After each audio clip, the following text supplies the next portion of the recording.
taon na. Hindi ba kayo nagtataka? 3,000 lang ang personnel, ang tauhan ng ahensyang ito. Bakit? Para madaling kontrolin. Diba? Para gawing sindikato. Tangina.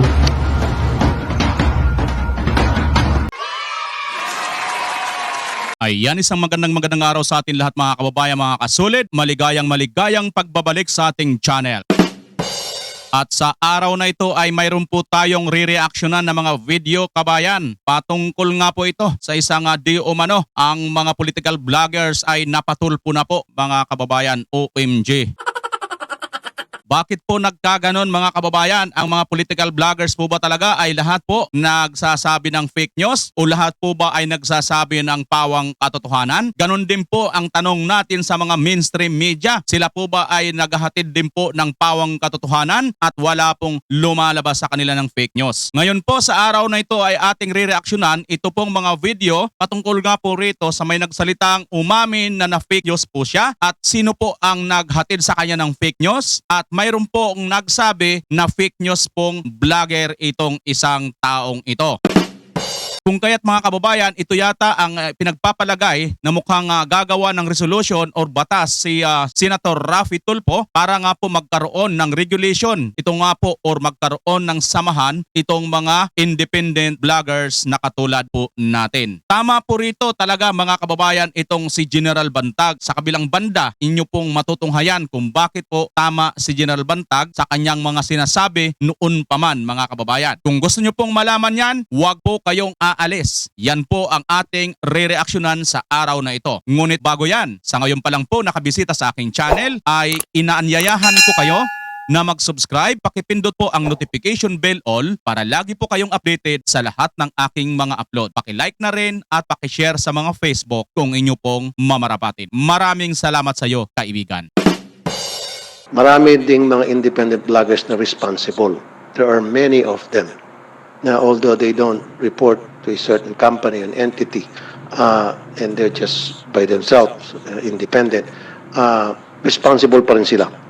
And that's why, siguro it's about time na, I don't know if this needs legislation, na magkaroon po ng kapisanan ng mga vloggers sa Pilipinas or something to that effect, na para magkakaroon ng policing doon to police their ranks, na para maging responsable na sila, that they should be recognized by the government. Hindi yung sa ngayon, may kanya-kanya sila. Marami nga dyan ng mga vloggers na sumusunod sa Code of Ethics, tamang pamamaraan na para ilabas mo yung mga istorya mo sa social media. Pero meron pa rin talaga dyan mga guerrilla na talagang pag upak lang na without thinking of the consequence because walang nag-regulate sa kanila. And then bahala na kapag dinimanda o hindi. So, yun lang po. Again, ulitin ko, marami pa rin po mga responsible mga vloggers. Kaya lang, meron ilan dyan na yun ang sumisira na talagang wala nang sinusunod na patakaran, basta tira lang ng tira. Ang kakaibahan po kasi sa mga TV network, sa mga newspaper, kumpara doon sa mga independent vlogger, may accountability kasi ang mga reporter, ang cameraman, anchor, pag nasa TV station, sa traditional. Unlike sa mga independent vlogger, walang nagpupulis sa kanila eh. Walang accountability. So, pwede silang magbitaw ng salita kahit anong salitang gusto nila because wala nag-check and balance. Unlike sa mga TV networks, sa mga newspaper, of course, sa radio station. Yan yung po na-experience ko. Napakahalaga po ang papel na ginagampanan ng mga taga-media dahil sila po ang nag-educate sa atin kung ano talagang tunay na nangyari sa ating bansa. Kung ano yung mga dapat malaman ng taong bayan, whether that's primetime news or any time of the day na news na galing po sa ating mga tawagin kong traditional media. Dahil walang fake news na lumalabas sa kanila. Talaga, I can say that. Regardless kung anong TV channel yan, I know that for a fact na pag yung mga TV stations, hindi nagpapalabas yan ng mga fake news. Yung mga radio stations, TV and radio stations, hindi yan. Maging sa mga newspaper. Maliban na lang siguro dun sa mga vloggers na walang nireporta na amo diba? O kumpanya, independent. Yan yung nakakatakot. Doon nag-uumpisa yung fake news. Ayan po mga kababayan, maliwanag yung napakinggan si Senator Raffy Tulfo. Sa ganang akin mga kababayan, wala naman po akong tutol kung sakasakali man magkaroon po ng kapisanan ng mga vloggers sa Pilipinas. Okay po yun, no? At lalo nga po kung makakasama tayo riyan. Kasi naman po ang ating stand po talaga rito ay para po sa ikabubuti at ikakaayos po ng ating mga inalalabas, no? Ngayon lang mga kababayan, ang problema lang po natin dito, minsan kasi magkakaroon din po ito ng tinatawag na pagkakaroon po ng pagsagka or pagpipigil nga po sa ating kalayaan ng pamamahayag. Hindi po natin alam, kabayan, kung ito po ay paano po ito magkocontradict doon sa batas na yon, no? Pero alam po natin, mayroon po tayong freedom of speech or freedom of expression, di ba? So, titingnan po natin kung saan po hahantong ito. Ngunit dito mga kababayan, sa ating pong re-research ay nakita po tayong video. Hindi kaya dito nang galing ang pinaghugutan ni Senator Raffy Tulfo kung kaya kabayan ay mukhang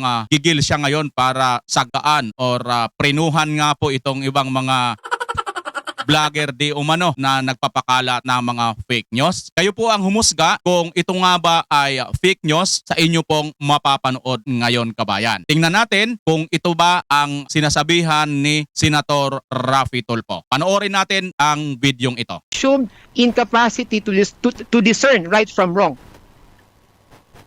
My worthy opponent claims that RA 11648 does not refer to age of sexual consent because according to him, obvious daw sa title pa lang na it refers only to statutory rape. But the title of the law is not the law itself. It is a rule in statutory construction that the meaning of the law must be determined from the language of the statute as a whole and from a general consideration of the words used in this law. The intention of the law is to make 16 years of age as the reference point in determining the validity of a minor's consent to sexual acts. You can readily observe the same po in Section 1. Please look at the underlined portions on rape, Section 2 on qualified and simple seduction, and Section 3 on child prostitution and other sexual abuse. Hindi lang po rape ang subject matter ng RA 11648 gaya ng sabi ni Attorney Libayan. May mga nagsasabi rin na hindi raw tumutukoy sa age of sexual consent ang RA 11648 dahil hindi raw expressly nakasulat ang words na age of sexual consent. Wala ka talagang mababasa dahil ang term na age of sexual consent is actually a term born out of judicial interpretation. Prior to the enactment of RA 11648, there is already a judicial pronouncement that the age of sexual consent is 12, which is now 16, as can be gleaned from the rulings in Bangayan and Tulagan. And to those who are stubbornly insisting on the 18 bandwagon, let me throw the question back to you. Is there a law that specifically states that 18 is the age of sexual consent? Is there a Supreme Court decision that states that the age of sexual consent was never 12 and it's still not 16? There is none. Zero po. I only heard that from my compañero who unfortunately does not represent the Supreme Court. What is ironic po is that my opponent who claimed in one of his live streams that he has never heard of 12 being the age of sexual consent and who still claims to this day that it was never 12 and it's still not 16, debunked himself when in another live stream he even read the separate concurring opinion of Justice Leonen in the Tulagan case, recognizing and acknowledging that the age of sexual consent is 12, which is now 16 under RA 11648. Sandali kabayan ha, ayan po yung video ni Attorney Libayan na ipapalabas ni Fiscal AJ. Yung nasasalita po si Fiscal AJ sa mga hindi pa po nakakilala sa kanya, no? Ang kalaban po dito sa debate nito nga pong si Attorney Libayan. Na ito po si Attorney Libayan mga kababayan, ito po yung isa sa masugid pong kritiko ni Senator Raffy Tulfo. Tumutunog po kasi na may sinasabi si Senator Raffy Tulfo na may mga political bloggers daw di umano mga fake news. Okay, tama. O, bago tayo pumunta doon, tama nga pala yung citation ko, no? Yeah, GR number 227363. Ito yun. Hindi ko alam kung bakit hindi ko ma-search kanina. Ang haba kasi nito. The age of sexual consent in the Philippines is 12 years old, period. Diba? According to the United Nations, International Children's Emergency Fund, this is one of the lowest globally and lowest in the Asia Pacific region. The average age of consent is 16 years old. Diba? The age of majority, however, is 18 years old. Minors or those below 18 have no capacity to enter any contracts or marriage. Yet strictly reading the provisions of the revised penal code, any minor above 12 years old may validly consent to sexual intercourse and lascivious conduct with an adult. Number 5. The passage of RA 11648 likewise reflects the legislative intent setting 16 as the threshold age for giving sexual consent. No less than Senator Ontiveros, the principal author herself, categorically acknowledges that RA 11648 was passed for the purpose of raising the age of sexual consent from 12 to 16. Tinawag niya pa ngang Age of Sexual Consent Act, ang RA 11648. The passage of the said law is also actually in line with the recommendation of the 2016 UN Committee on the Elimination of Discrimination Against Women and the recommendation of the UN Committee on the Rights of the Child to raise the age of consent in the Philippines from 12 to 16. Ano ba ang significance ng mga UN conventions na ito? The Philippines, being a signatory to these conventions, it cannot neglect its international obligation to put into fruition the recommendation of these committees to raise the age of sexual consent from 12 to 16. These recommendations are the reason why RA 11648 was passed into law po. So nakita nyo na, United Nations na ang nagsabi na 16 dapat ang age of sexual consent. Take note, 16, hindi po 18. So kung tama yung paniniwala ni Panyero na 18 dapat, bakit 16 yung inirekomenda ng iba't ibang delegasyon ng mga eksperto na nagtataguyod sa kapakanan ng mga bata at kababaihan?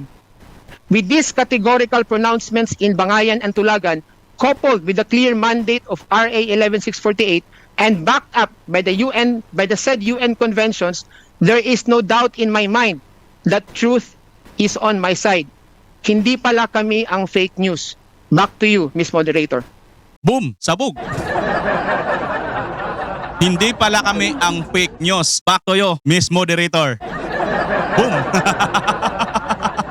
Ayon pala siguro mga kababayan, dito siguro nag-umpisa ang banat ni Senator Raffy Tulfo dahil mayroon nga po siyang kritiko dito na nagpapakalat di umano ng mga fake news. Ito po mga kababayan, again sarili ko lang opinion at pag-a-analyze ito. Bahala po kayo kung magkakatugma ba ang ating mga opinion at pag-a-analyze. Basta sa akin, tiningnan ko po bilang vlogger kung saan po humuhugot itong si Senator Raffy Tulfo para nga pong pagsabihan niya or masabi niya na may mga vloggers na mga fake news. Baka isa po itong vlogger na sinasabi ni Senator Raffy Tulfo. Ito nga pong Silibayan. Ayon po dito kay Fiscal AJ na ayon kay Fiscal AJ, hindi pala kami ang fake news. Then, sino ang fake news? Kung sino ang kadebate niya, di ba? Simple-simple lang po yan. 1 plus 1 equals 2 lang naman po Hindi naman po 11 pwede yan Meaning, kabayan, no?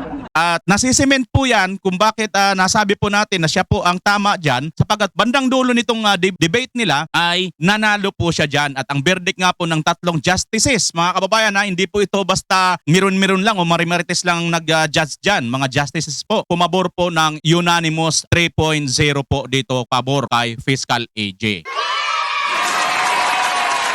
Yan po mga kababayan.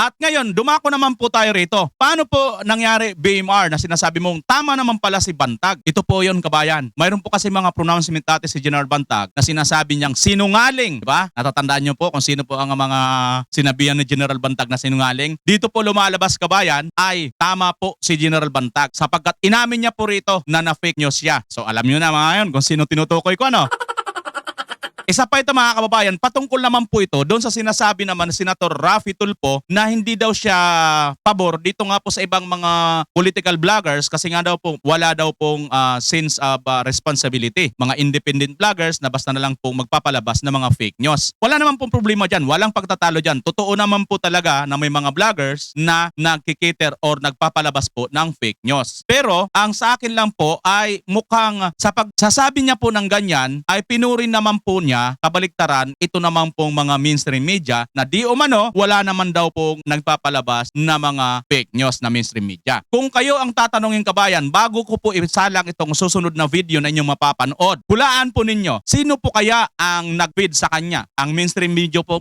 ba? Kasi pag mainstream media po, it's tantamount kabayan na fake news din po ang mainstream media. Based dito sa ating mapapanood, based din kung ano ang inyong maobserbahan or pagpapa-analyze ninyo. Tama po ang sinabi ni General Bantag. Panoorin po natin ito. Magugulat po kayo. Okay, since nakakunti lang po yung oras na itatagal nyo dito and there's a lot of congressman who wanted to ask question. May last question po sa inyo. Going back to the resolution that prompted this hearing. Nabanggit nyo sa mga media that nakita yung katawan nung si Kataroha. Ayan guys ha, nabanggit nyo sa mga mainstream media. Ito, pansinin nyo ha mga kababayan, ang sinasabi kanina ng Senator Raffy Tulfo ay wala daw nag-fake news sa mainstream media. Tuloy. At sinasabi na tinadtad to at nilagay doon sa septic tank. Ano na po ang update doon? And considering that you have said this, and we haven't heard from the NBI with regards to forensic and pati na yun sa Coast Guard. So after this, I'll be asking them as well. So yung bang issue ng pagkakatagtad ng PDL na yan ay marami pa po ba na ganong katulad na nangyari doon kay Kataroha? Unahin ko, linawin ko lang yung nangyari na fake news po ako na nahanap ang katawan na putulang ulo.